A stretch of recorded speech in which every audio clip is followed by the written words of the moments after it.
అలాంటి రాజ్యాంగాన్ని రాసించిన డాక్టర్ అంబేద్కర్ గారికి ప్రత్యేక ధన్యవాదాలు తెలియజేస్తున్నాను. ఈరోజు సార్లు చెప్పినట్టుగా మేము మా పిల్లలను ఇంకా కూడా నెక్స్ట్ అకాడమిక్ ఇయర్కు విద్యార్థులను ఊర్లో ఉన్న పేరెంట్స్తో మాట్లాడి ఇంకా ఎక్కువ తీసుకురావడానికి ప్రయత్నం చేస్తాము. సర్పంచ్ గారికి మీకు ఇప్పుడు నేను ముఖ్య గమనిక ఏం చేస్తున్నంటే, పథకాలు ఉచిత పథకాలు అనగానే ఊరు మొత్తం ఎగబడి నాకు పెట్టు అని వస్తారు కదా. రేపు సర్పంచ్ దృష్టి తీసుకొచ్చేది ఏంటంటే, ఆ పథకాలు వచ్చే పిల్లలు ఎవరైతే ప్రైవేట్ స్కూల్లో చదువుతారో వాళ్ళు గవర్నమెంట్ స్కూల్కి మీరు తప్పనిసరి పంపాలని ఒక నిబంధన పెట్టాలని కోరుకుంటున్నాం. ఇది ఖచ్చితంగా పాటించాలి. మనకి ఇక్కడ హై స్కూల్ ఉండాలంటే మనం ఖచ్చితంగా ఇది తీరాల్సిందే. పౌరులు ప్రతి ఒక్కరూ మన భారతదేశము ఎలా ఉన్నదని మనం కోరుకోవడం కాదు, మన ఊరిని మనం ఎలా ఉంచుతున్నాం, మనకన్నా క్రమశిక్షణ ఏంటిది, మన పిల్లలకు ఎలాంటి క్రమశిక్షణ నేర్పుతున్నాం, మనకు ఉపాధ్యాయులు మన పిల్లలకు సమాంతరమైన చదువు చెప్తున్నారా చెప్తలేరా చూడవలసిన బాధ్యత తల్లిదండ్రులు ఉన్నది. సారు చెప్పినట్టుగా పేరెంట్స్ ఎవరు రావట్లేరని గుర్తు చేశారు. ఇక నుండి అట్లా కాకుండా మేము కూడా పౌరులుగా వాళ్ళని మీ దగ్గర తీసుకొచ్చే ఏర్పాటు చేస్తాం. వాళ్ళని ఎప్పుడు మీరు స్కూల్లో మీటింగ్ కండక్ట్ చేస్తారో మేము అప్పుడు తీసుకురావడానికి ప్రయత్నం చేస్తాం. మా విద్యార్థులు ఎట్లా ఉండాలంటే, ఈ చదువు అనేది కొనుక్కుంటే వచ్చేది కాదు, దేవాలయాలకు పోయి మొక్కుతే వచ్చే చదువు కాదు. కేవలం ఉపాధ్యాయులు విద్యార్థుల యొక్క మనసులను మార్చగలిగి వాళ్ళను చదువు వైపు మలచగలిగితేనే ఆ విద్యార్థులు అనేటోళ్ళు రేపు అన్ని రకాల ముందుకు పోవడానికి ఆస్కారం ఉన్నది.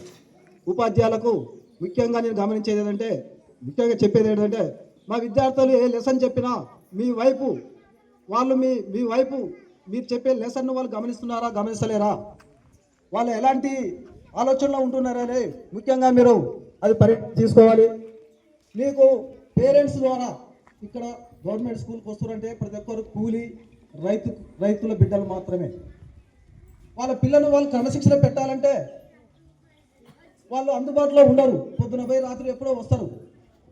కేవలం వాళ్ళు క్రమశిక్షణ పెట్టాలంటే మీ ఉపాధ్యాయుల ద్వారానే క్రమశిక్షణ చేసుకుంటారని మేము అనుకుంటున్నాము. పేరెంట్స్ ద్వారా మీకు అలాంటి ఇబ్బందులు ఏమైనా ఏర్పడితే సర్పంచ్ మరి మేము విద్యార్థులకు క్రమశిక్షణ పెట్టే క్రమంలో కొంత దండించవలసిన పరిస్థితి ఏర్పడుతుంది. ఆ దండించిన సమయంలో విద్యార్థులపై పేరెంట్స్ చెప్పడం వల్ల ఆ పేరెంట్స్ వచ్చి టీచర్స్ మీద కొంత గొడవ చేయడానికి ఆస్కారాలు ఉన్నాయి, జరిగిన కొన్ని సందర్భాల్లో. అలాంటివి రాకుండా మేము చూసుకుంటాము. విద్యార్థులు మీరు ఖచ్చితంగా దండించవలసిందే, మీరు ఆ క్రమశిక్షణ నేర్పించవలసిందే. వాళ్ళకు చదువు అంటే ఎట్లా పరుగులెత్తాలి, మీరు చెప్పే చదువు ఎట్లున్నట్టే ఈ స్టేజ్లో వాళ్ళకి ఏం చెప్పాలి, ఏం చెప్తే ఎలా అర్థమవుతుంది, ఆ స్టేజ్లో మీరు చదువు చెప్పాలని మరొకసారి మిమ్మల్ని కోరుకుంటున్నాం. మీరు విద్యార్థులారా, మీరు చదివితే డాక్టర్ అంబేద్కర్ ఎన్నో మీరు ఒక పాట పాడారు, చదివే లక్ష్యం చదివే గమ్యం అని. చదువుకు గమ్యం అంటూ ఉండదు. మీరు చచ్చేంతవరకు కూడా డిగ్రీలు పట్టాలు పొందవచ్చు. ఏ ఉద్యోగం చేసుకుంటా ఉండి కూడా మీ సత్తా ఉంటే మీరు చదవగలగాలి. పుస్తకాలు చదవగలిగినప్పుడు మాత్రమే మీకు చదువు వస్తుంది. సారు చెప్పగానే క్వశ్చన్ టు ఆన్సర్ ఆడ పడేసిపోతే మీకు చదువు రాదు. దయచేసి మీరు పిల్లలు గమనించాలి.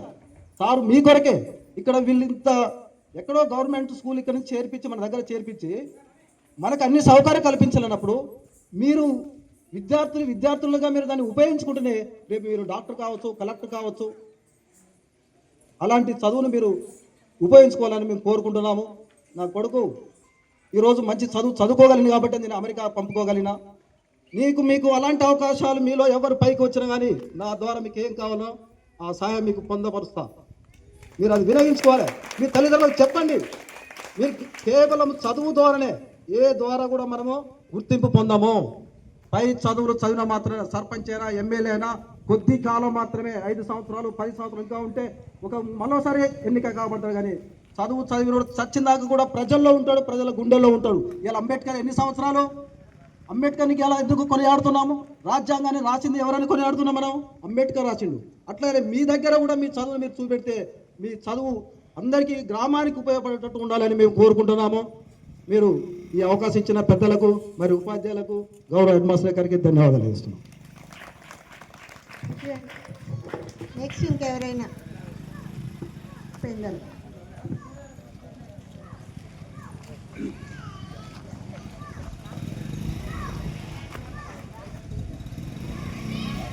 గ్రామ హెడ్ మాస్టర్ గారికి, గ్రామ సర్పంచ్ గారికి, మరియు ఉపాధ్యాయులు గారికి, ఉప సర్పంచ్ గారికి, వార్డు మెంబర్లకు అందరికీ 26 జనవరి శుభాకాంక్షలు తెలియజేస్తూ, అదేవిధంగా ముఖ్యంగా అందరూ స్ట్రెంత్ని పెంచాలని చెప్పి కోరుతూ ఉన్నారు.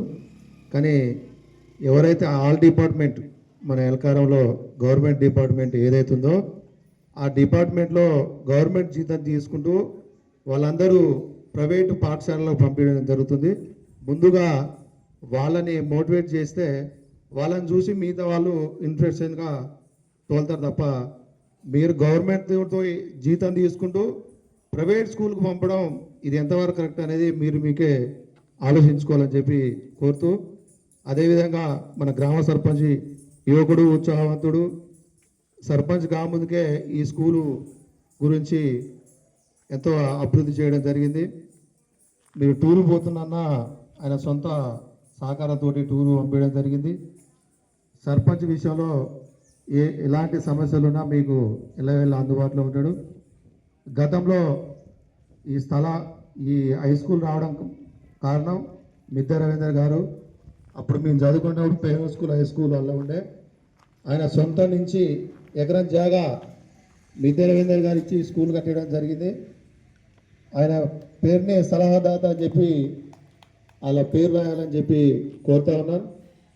అదేవిధంగా ఈ స్కూల్ కట్టిన తర్వాత ఈ పారు లేకుండే ఆయన రవీంద్ర మరణించిన తర్వాత ఈ పారు గురించి అనేక సార్లు ఎండిఓ గారికి